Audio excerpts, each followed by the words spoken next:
여러분들 일본이 뭐하고 사는지 전혀 관심은 없지만 이것만은 귀를 쫑긋하는 분들 많으시죠? 특히 남자분들. 바로 AV와 함께 소위 풍속업계라 불리는 일본의 성인산업, 성인업소들에 대한 이야기요. 근데 뭐 이건 부끄럽거나 쉬쉬할 일 아닙니다. 남자나 여자나 성욕이란 건 수면욕, 식욕과 함께 당당하게 인간의 3대 욕구라고 하는 거니까요. 특히나 남자들은 생리현상에 가까운 것이기 때문에 욕망 자체를 가지고 있는 것, 또 그게 강하다고 해서 전혀 문제될 건 없다고 봐요. 어디까지나 그게 도를 넘거나 스스로 컨트롤을 할 수 없거나 그로 인해 타인에게 심각한 범죄를 저지르는 또는 도착증으로 정상생활을 할 수 없게 되는 사회적인 문제, 이런 것들만 아니면요. 이런 건 개인의 인격이나 인성의 문제, 인내심과 인간성의 문제이지 성욕 자체가 문제라고는 할 수 없는 거니까요. 한국은 과거 오래전부터 유교적인 터부가 많이 남아있어인지 지나치게 규제하고 감추고 하는 바람에 오히려 풍선효과로 불법적인 성 관련 업소들이 규제를 피해가는 것들이 문제가 되고 있죠. 왜냐면 현실은 공공연하게 때때로 쉬쉬하면서 할 거 다 하고 있으니까요. 그런데 옆 나라 일본을 보면 매체나 방송이나 노골적으로 또는 솔로들의 친구 AV를 통해서 별의별 기상천외한 컨셉과 수많은 종류의 성인산업, 성인 관련물들이 소개가 되고 판을 치고 있다 보니까 누구나 그에 대해 호기심과 자극 또는 환상을 가지게 되면서 별의별 희한한 괴담과 카더라가 나돌곤 했습니다. 사실 예전부터 굉장히 많았죠. 제가 어린 시절 그리고 학교 다닐 때만 해도 별 이야기가 다 나돌곤 했습니다. 뭐 일본에선 중학교만 졸업하면 처녀가 없다더라, 일본에선 졸업식 할 때 여선생들이 기념으로 학생들 첫 경험을 시켜준다더라, 뭐 일본에는 고등학교만 들어가면 다들 동거하고 부모도 남자친구 여자친구 생기면 아예 이부자리 펴준다더라, 일본 학교에서는 남자 선생이 되면 여학생들 불러서 돌아가면서 즐긴다더라. 웃기는 소리죠. 진짜 뭐라고 해야 되나. 이런 건 인터넷도 없고 해외여행도 자유해야 되지 않은 시절에 그런 때도 설마 싶어 나돌던 이야기인데 이런 거 믿는 사람 없어야겠죠. 일본에 일주일만 다녀와도 알 수 있는 이야기잖아요. 요즘은 안 가봐도 다 알 수 있고. 그런데 여전히 아직도 저런 얼토당토하는 이야기, 상식적으로 생각해도 누구나 알 수 있는 이야기를 그런데더라 하면서 아직도 믿고 있는 사람이 있다는 거예요. 이 정도면 망상도 중증이죠, 중증. 실제로 일본 학교에서 교사가 학생이랑 육체관계는 말할 것도 없고 개인적으로 데이트 비슷한 것만 해도 바로 사표 써야 돼요. 이런 선입견들이 있어서인지 제가 여전히 참 의외라고 생각하는 부분이 있는데 바로 오늘 영상의 주제라고 할 수 있죠. 여전히 많은 분들이 일본에서 성매매가 불법이다, 이 말 들으면 못 믿겠다는 반응 보이더라고요. 실제로 일본에서 불법이고요. 일본의 모든 성인업소, 소위 풍속산업은 성매매를 엄격하게 금지하고 있습니다. 만약 업소에서 여성이 성매매를 하다 걸리면 바로 계약 위반으로 해고시켜요.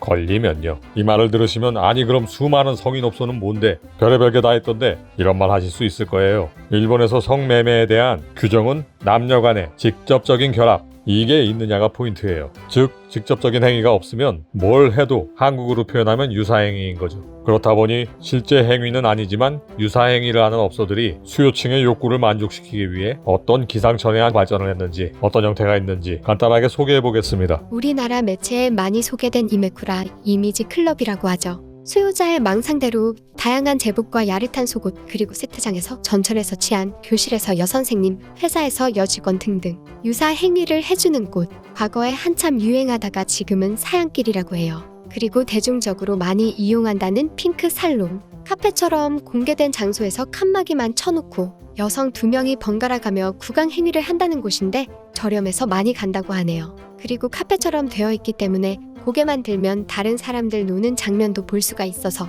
그걸 즐기러 가는 사람도 있다고 하니 별일이네요. 그리고 소위 헬스 계열이라는 게 2010년대부터는 보편화되고 수요가 커졌다고 하는데, 헬스라고 하면 연상하기가 어렵잖아요. 한국에서 헬스라고 하면 근육 자랑하면서 포즈 잡는 것부터 연상되는데 일본에서 대놓고 헬스 헤루스라고 말하면 사람들이 이상한 눈초리로 쳐다본답니다. 델리 헬스라고 한국으로 치면 출장 마사지? 뭐 그런 개념과 같아요. 굉장히 종류가 다양하다고 하는데요.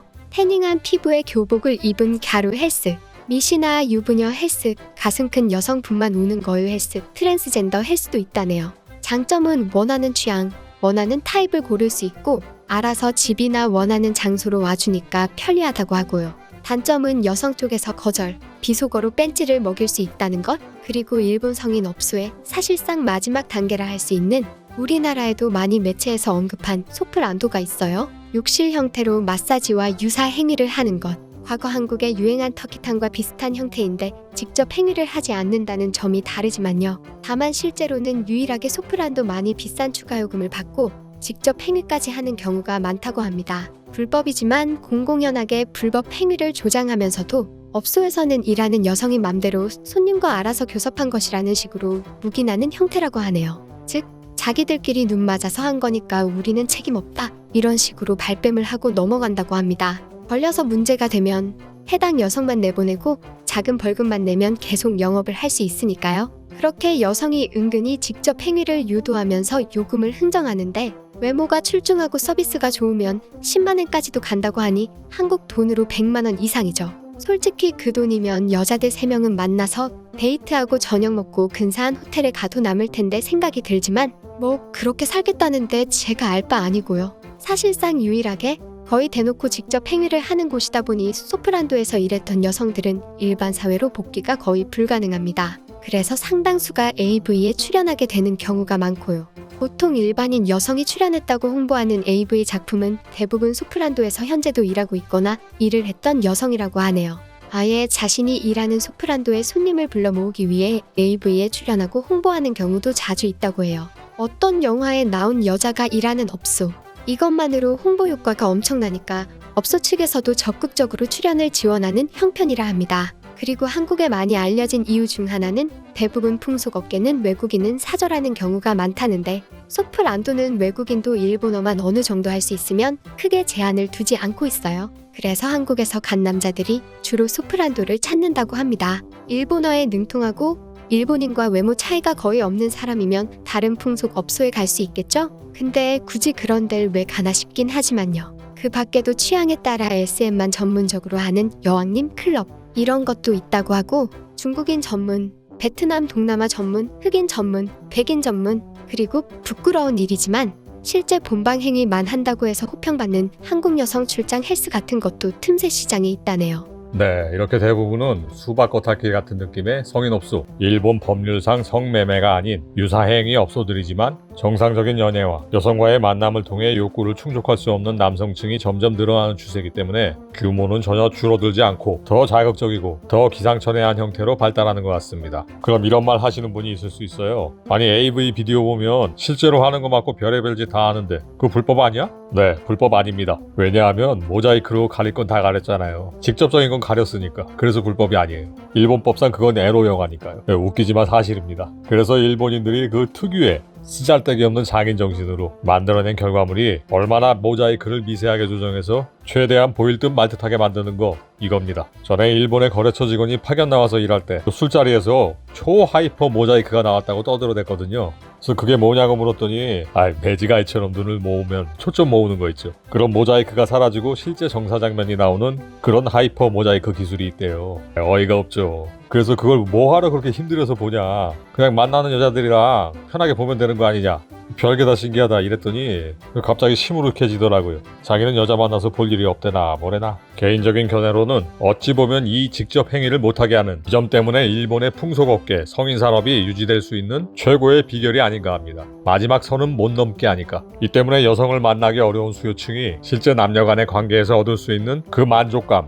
유사체험을 채울 수가 없게 되고 얻을 수가 없게 되는 거예요. 그러다 보니 최대한 비슷한 느낌에 도달하려고 더 자극적이고 더 도착적인 행위를 해야 유사행위로 그나마 허무함을 달랠 수 있게 되는 것. 이것이 풍속업소로의 발길을 끊지 못하게 만드는 그런 것이 아닐까 합니다. 그리고 그런 유사업소에 일하는 여성들 입장에서도 최후의 면죄부를 주고 마지막까지 현실 도피를 할 수 있게 만드는 요소이기도 합니다. 즉 손이나 입으로 또 몸을 만지게 해주는 건 허용하지만 난 최후의 선은 넘지 않았다, 마지막까지 몸을 판 건 아니다, 이런 합리화를 할 수 있게 만들어주는 겁니다. 즉 자기는 몸 파는 여자는 아니라는 셀프 면죄부죠. 이런 심리를 이용해서 생활이 어렵거나 급전이 필요한 여성들을 유혹하는 전문 브로커들이 아예 버젓이 인재 파견 회사로 등록해놓고 영업을 하고 있다고 합니다. 물론 이런 여성들도 소프랜드까지 가게 되면 심리적으로 무너지고 자포자기하는 경우가 많다고 하네요. 마지막 선이 무너졌으니까요. 네, 오늘은 불법인 듯 불법 아닌 불법 같은 일본의 성인업소 풍속 산업에 대해 이야기해봤고요. 성적인 호기심과 판타지가 최대한 극대화된